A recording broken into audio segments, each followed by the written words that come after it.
September 5 నుండి team India star ఆటగాళ్లు యువ క్రికెటర్లు దులీప్ ట్రోఫీ ఆడనున్న సంగతి తెలిసిందే.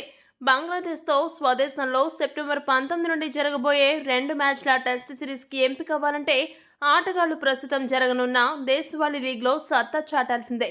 ఇప్పటికే వీరంతా బంగ్లాతో సిరీస్లో చోటే లక్ష్యంగా మైదానంలో తీవ్ర కసరత్తులు చేస్తూ దులీప్ ట్రోఫీకి సిద్ధమవుతున్నారు.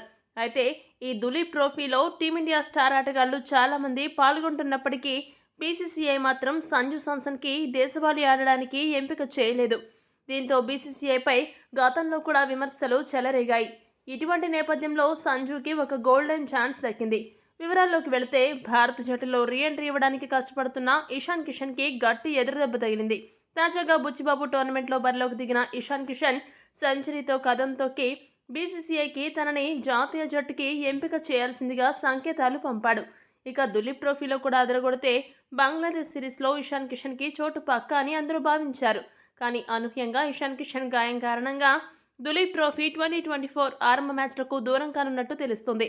దీంతో అతడు ఇండియా డి జట్టుకు అందుబాటులో ఉండకపోవచ్చని వార్తలు వెలువడ్డాయి. అతడి స్థానంలో మరో భారత wicket keeper batter Sanju Samson టీంలోకి వచ్చే అవకాశాలున్నట్లు సమాచారం. ఇది ఒక రకంగా ఇషాన్ కిషన్కి చేదువార్తనే చెప్పాలి.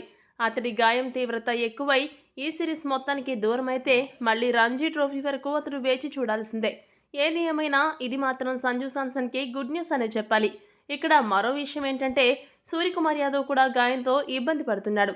అతడు కూడా ఈ టోర్నమెంట్ ఆడడంపై ఇంకా ఎటువంటి క్లారిటీ ఇవ్వలేదు. మరోవైపు బుచ్చిబాబు టోర్నమెంట్లో శ్రేయస్ అయ్యర్, సర్ఫరాజ్ ఖాన్ దారుణంగా విఫలమయ్యారు. వీటన్నిటినీ సంజు శాంసన్ దృష్టిలో పెట్టుకుని దులీప్ ట్రోఫీలో తన ఆట తీరుతో సెలెక్టర్లను మెప్పించగలిగితే అతడికి బంగ్లాదేశ్ సిరీస్లో చోటు దక్కడం ఖాయం. టెస్ట్ జట్టు వికెట్ కీపర్ బ్యాటర్గా ఉన్న పంత్కి ప్రత్యామ్నాయంగా ఇప్పటివరకు ఎవరూ టీమిండియా జట్టులో నిలదొక్కులేకపోయారు.